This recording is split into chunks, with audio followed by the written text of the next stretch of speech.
وخير الخلق قدوتنا تعال وزر وشاركنا وقم بالخير سابقنا لقانا في ابن تيمية وخير الخلق قدوتنا لقانا في ابن تيمية وخير الخلق قدوتنا لقانا في ابن تيمية وخير الخلق قدوتنا. بسم الله الرحمن الرحيم.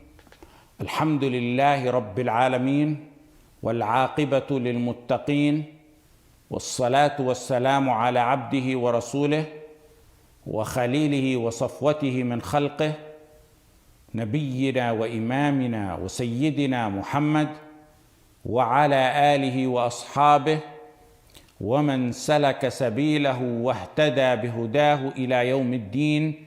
أما بعد.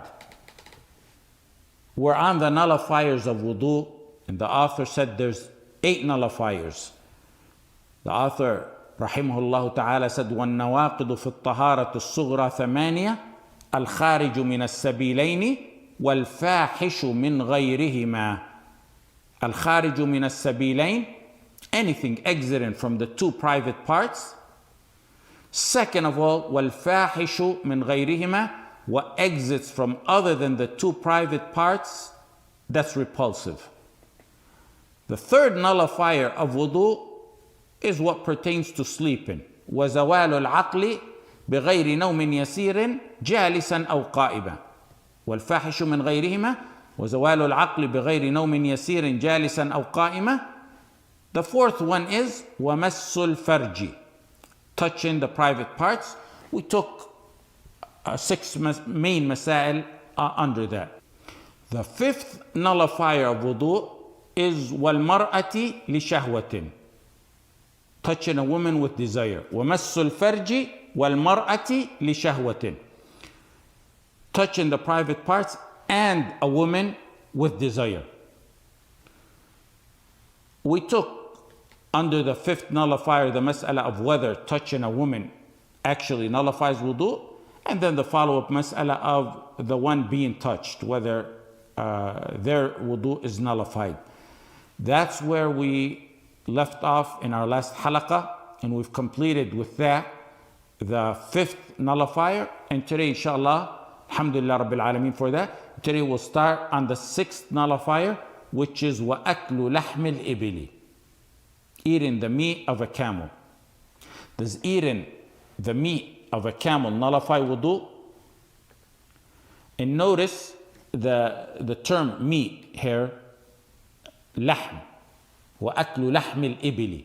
The lahm here, that's an important term because there's a mas'ala that's based on that, and we'll get to it inshallah.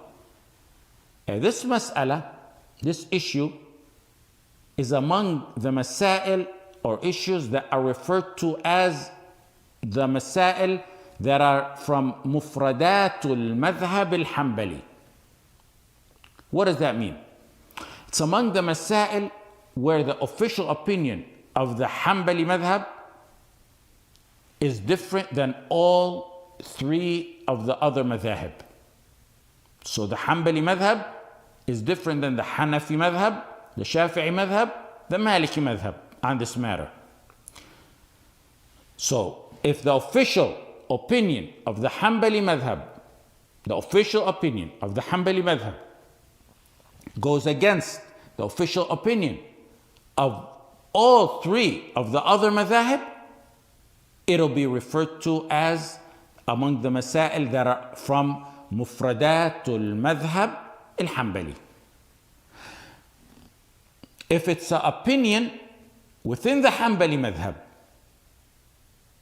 we said before that the Hanbali madhab has different opinions within the same mas'ala at times, and we saw that in practice in many of the masail that we took. Many madhahib have that, more so in the Hanbali madhab. So if it's an opinion within the Hanbali madhab, not the official one, and it goes against the 3 madhahib, it wouldn't be considered among the mufradat of the madhab. The term mufradat is used by the other madhahib as well, meaning it's not a specific term known and used only by the Hanbali madhab. It's used by the other madhahib as well. So if the Shafi'i's main official opinion goes against the rest of the three madhahib, we would say it's among Mufradatul Madhab al-Shafi'i. And there's many books written about the mufradat within each madhab. As it pertains to the Hanbali madhab, there's many books written about it, both in the past and present. Some even wrote poetry like a matin, just specifically for the mufradat of the madhab of the Hanabila, so that it can easily be memorized and studied and taught. And keep in mind, just because it's considered among the mufradat of the madhab, that doesn't make it weak. Sometimes what's referred to as the mufradat of a madhab turns out to be the rajih, because that's what the proof supports. And this mas'ala is an example on that as well. It's example on a mas'ala being among the masail that are from mufradat al-Imam Ahmad, and this is first of all in an example where it's considered the rajih as well. It's the minority opinion within the four madhahib, but it's the rajih as well. Some mufradat may be the minority opinion as it pertains to the four imams, since it's 1 versus 3, but when you look at it from a broader perspective, it may be at times the opinion of the majority of the Salaf. And recently there was a study, it's a compilation. It turned out to be a 10-volume study released by the Muhammad bin Saud University, which was a compilation of recent researches on the mufradat of the Hanbali madhab.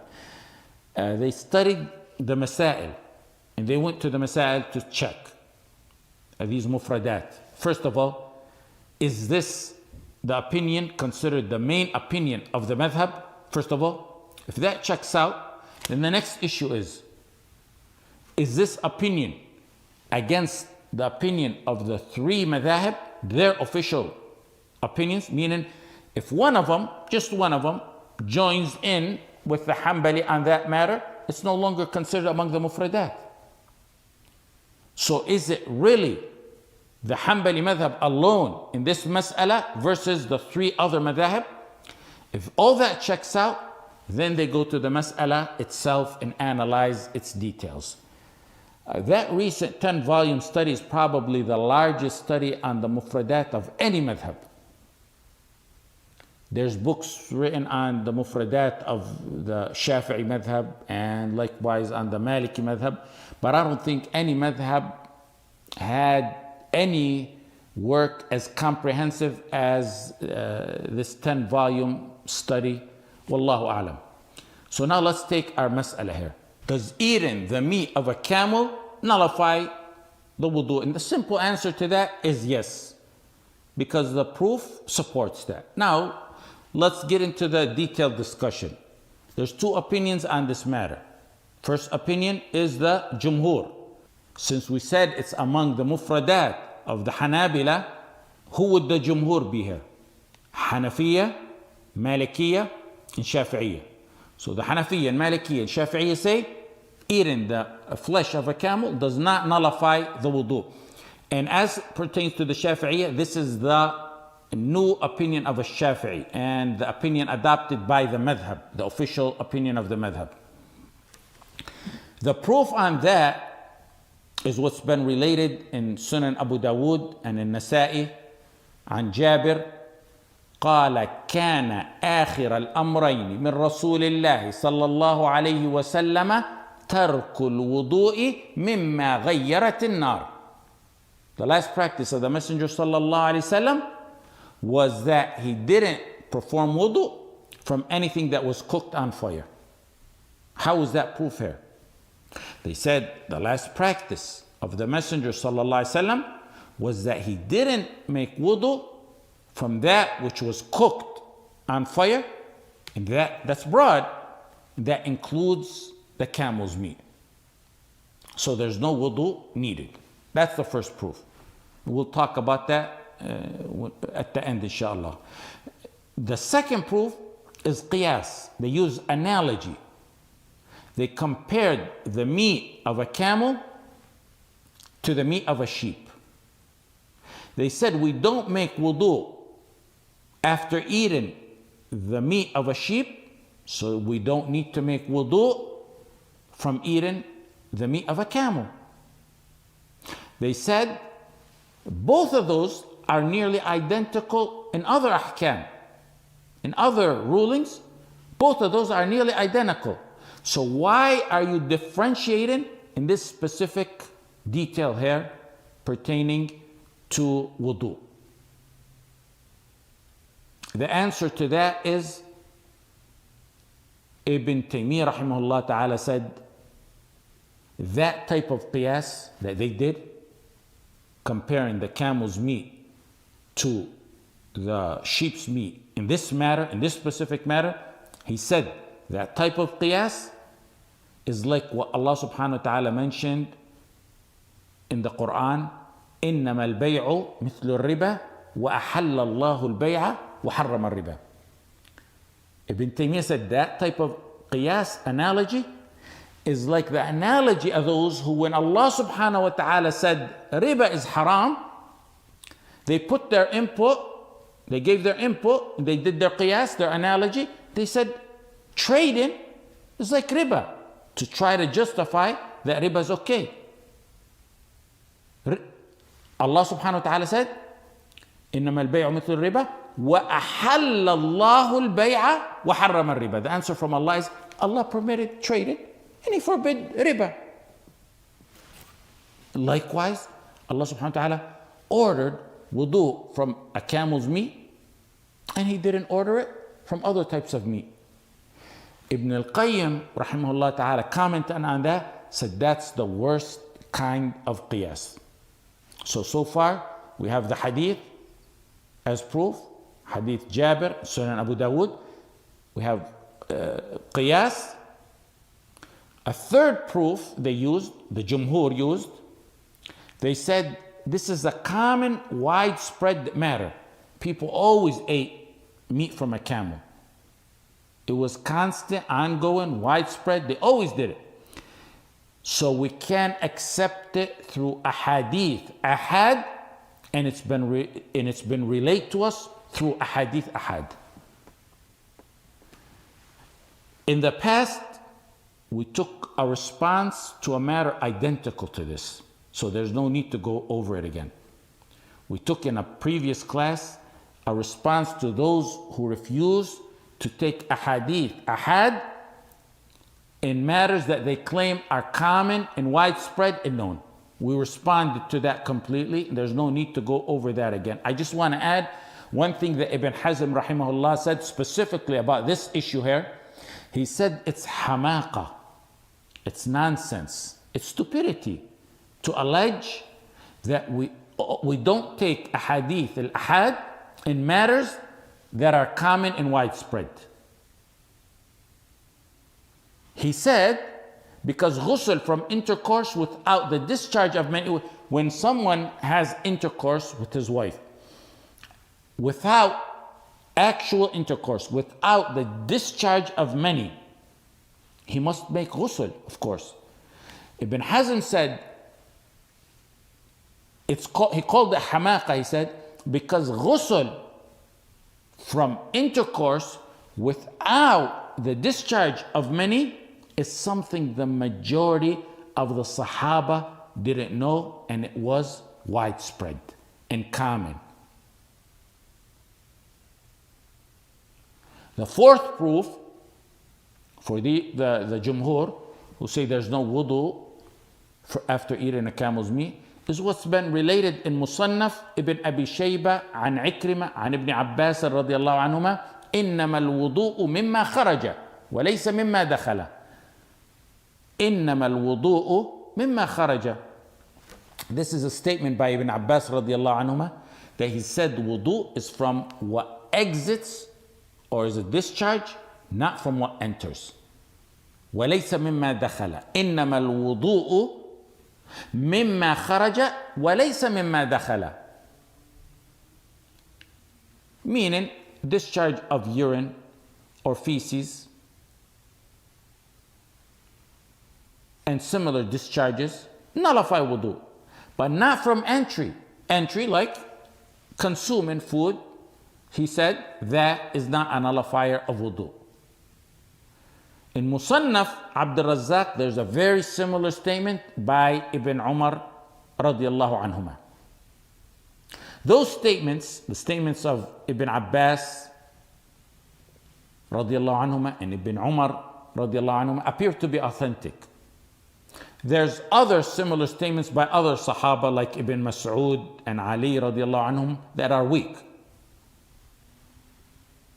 There's also an athar or two athar that Ibn Umar and Ali radiallahu anhum, Ibn Umar and Ali radiallahu anhuma ate from the camel's meat and then went and made salah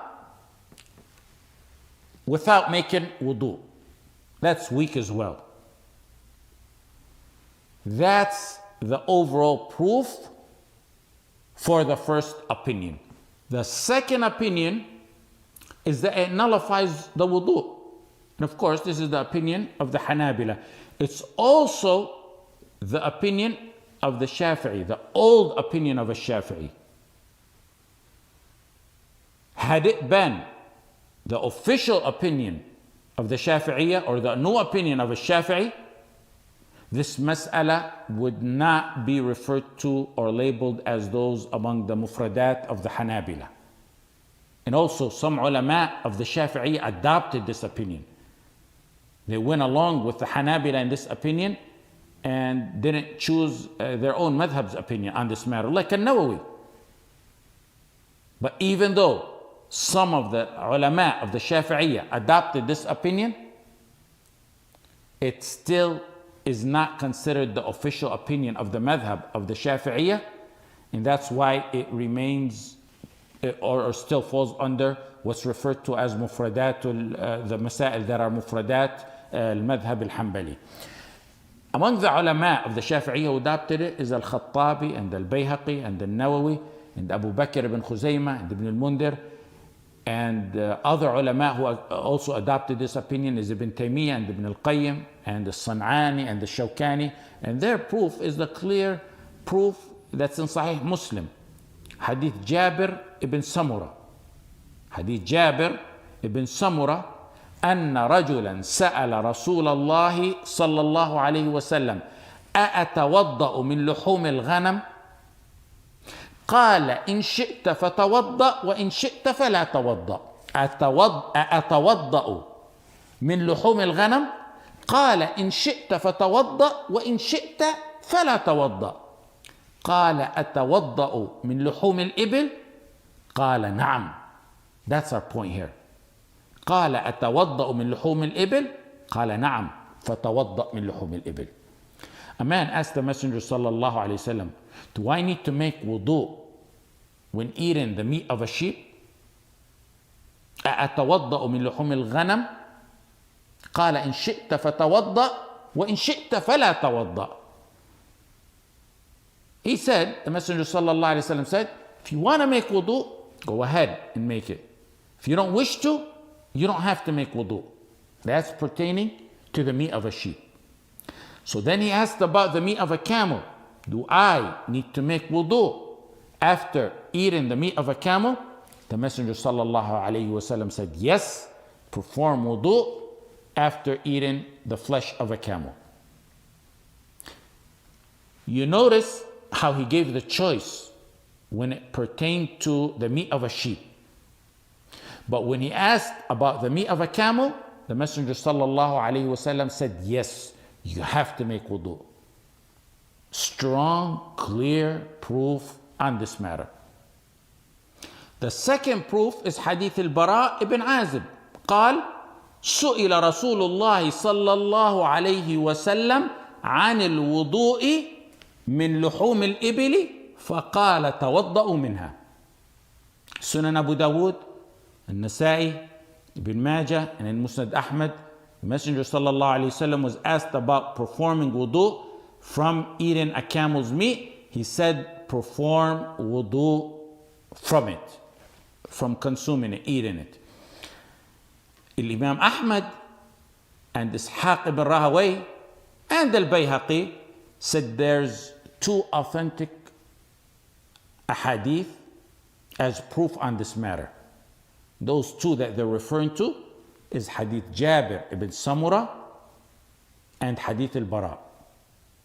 There's also other narrations that support this opinion. They're weak, so there's no need to mention them. So this mas'ala boils down to hadith Jabir ibn Samura and hadith al-Bara for the opinion of the Hanabila that you must make wudu from eating, after eating the meat of a camel. That's the first opinion. That's their proof in summary. Clear statement. You can't doubt the proof because it's in Sahih Muslim, where the Messenger sallallahu alaihi wasallam clearly ordered wudu from eating the meat of a camel. The second group that doesn't consider eating the meat of a camel a nullifier, their main proof is the hadith that states that the last practice of the Rasul sallallahu alaihi wasallam was that he didn't perform wudu after eating anything that was cooked on fire. And they say the Messenger sallallahu alaihi wasallam didn't make wudu from eating what's cooked on fire, and that includes the meat of a camel. Okay, among the other proof that we mentioned for them. Okay, now the Jumhur here, the majority, what do they have to say about a clear hadith that's in Sahih Muslim? It clearly states that you must make wudu from eating the meat of a camel. And likewise, hadith of Al-Bara radiallahu anhu. They have some arguments. First of all, they said the wudu in the ahadith ordering wudu from eating a camel's meat is not the shar'i wudu. It's just washing the hands. And the response to that is, first of all, it's something we took in a previous class, if you remember. The first response is that the origin to go by when terms like this are mentioned in the hadith is to go by the shar'i meaning. The shar'i meaning is wudu, the wudu ibadah of wudu that we do before salah. If you can't use the shar'i meaning for some reason, or there's proof changing it to the linguistic meaning, we'll go by the linguistic meaning. Here, there's no solid ground or reason or proof changing it from the shar'i meaning to the linguistic meaning. That's the first response. Another response is that the person asking about the meat of a camel asked another question after that about salah. He asked a follow-up question. أصلي في مرابض الغنم. The Sahabi radiallahu anhu asked the question. He asked a question after that. He said, can I make salah in the sheepfolds? What's our point here? Asking the follow-up question pertaining to salah supports the fact that wudu in the earlier question, in the previous question pertaining to the meat of a camel, is the wudu of a salah, not the wudu of washing the hands. Asking a follow-up question pertaining to salah in sheepfolds supports the fact that wudu in the earlier question pertaining to eating the meat of a camel is not the linguistic wudu of washing the hands, but rather the wudu of salah, the shar'i meaning of wudu, the wudu of salah. A third point that supports that the wudu is the shar'i wudu is the question in the same hadith. The first question in the hadith. The first question in the hadith is أأتوضأ من لحوم الغنم؟ قال إن شئت. أأتوضأ من لحوم الغنم. Before asking about the meat of a camel, there was the question of أأتوضأ من لحوم الغنم. Must we perform wudu after eating the flesh of a sheep? The Messenger sallallahu alaihi wasallam said, "In shit. If you wish, you can perform wudu. If you don't want to, you don't have to perform wudu." So some of the ulama said, if wudu here was just merely washing hands from eating a camel's meat, then washing your hands from the meat of a sheep is more prioritized, because they said the meat of the sheep has more fat, more grease, so washing the hands is more essential. Yet the Messenger sallallahu alaihi wasallam only said, if you wish, if you want to, unlike the firm command when he was asked about the wudu from a camel's flesh. So it's not the wudu of washing, the linguistic wudu, the linguistic meaning of wudu, which is washing the hands. It's the ibadah that we do in order to perform salah.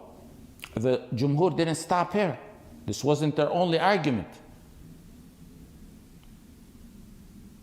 The second argument is that they said the hadith ordering wudu from eating the meat of a camel are abrogated. We have nasikh in Islam. And they said the ahadith that order wudu from eating the meat of a camel are abrogated. What are they abrogated by? They said hadith Jabir. Kana akhira, the last matter, the last practice. كان آخر الأمرين من رسول الله صلى الله عليه وسلم ترك الوضوء مما غيرت النار. The last practice, آخر الأمرين. The last practice or method of the Messenger صلى الله عليه وسلم was that he didn't perform wudu from anything that was cooked on fire. Anything cooked on fire, he would eat it, صلى الله عليه وسلم, and didn't perform wudu. They said that is a broad hadith. Everything cooked on fire, which includes the meat of a camel. Now, there's responses to this. The responses are to what? Their argument that the hadith ordering wudu from eating a camel's meat are abrogated. The first response is, when authentic proofs appear to contradict, and notice I always say appear to contradict when it pertains to authentic proof. I say appears. Why? Because authentic proof never contradicts. It's impossible that they contradict. It appears to contradict because of the shortcomings in our ability to understand and analyze them. When authentic proof appear to contradict, you don't resort to the claim of abrogation, of nasikh, unless you can't combine between them. Because jama', which is combining between the proofs that appear to be contradicting, is what's given precedent over nasikh. Why? Because when you combine between the authentic proofs, if it's possible, you end up using both of those authentic proofs. If you say nasikh, you're only using one of them. That's the first argument. The second response to their allegation that eating the meat of a camel is mansukh, it's abrogated, is that in order to allege nasikh, that it's abrogated, you need to know which hadith was before the other. And here that's not clear. The hadith you say is abrogated must come after the one it abrogates. Here they're saying hadith Jabir, the one that stated that the last practice of the Messenger ﷺ was that he did not perform wudu after eating that which is cooked with fire. They said that hadith abrogates the hadith where the Messenger ﷺ ordered that we make wudu from eating the meat of a camel. Hadith Jabir, had it been a proper abrogation, proper nasikh, Hadith Jabir would have to come after the hadith ordering wudu from eating the meat of a camel. Ibn Qudama rahimahullah ta'ala said the hadith requiring wudu from eating the camel's meat came after Hadith Jabir or at the same time. So from the rules of nasikh, abrogation, is the proof abrogating must be the latter proof. And there's ways to know that. Sometimes you're not able to know that. So from the rules of nasikh is the proof abrogating must be the latter proof. It can't come with it or before it. من شروط النسخ تأخر الناسخ. Another response, a third one, to their claim that eating wudu from eating the meat of a camel is abrogated.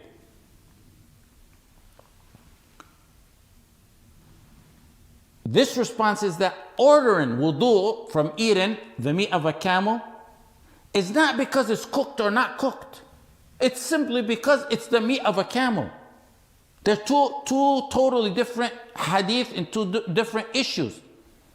A camel's meat nullifies wudu whether it's cooked or if you eat it raw. Hadith Jabir is talking about wudu not being required from what's cooked with fire. So it doesn't apply here. You can't do partial nasikh and apply it to the other half. If you say a camel's cooked meat is abrogated by Hadith Jabir because it's talking about cooked meat not nullifying wudu, that still leaves out the raw meat. That doesn't abrogate flesh of a camel that's eaten raw. So due to the partial nasikh there that they allege, abrogation doesn't work. The nasikh doesn't work here. Another response, a fourth response, is Hadith Jabir is stating that wudu, radiallahu anh, is that wudu is not required from eating meat cooked on fire. That's broad. It's general. Hadith Jabir is talking about wudu not being required from eating meat that's cooked on fire. It's a general, broad hadith.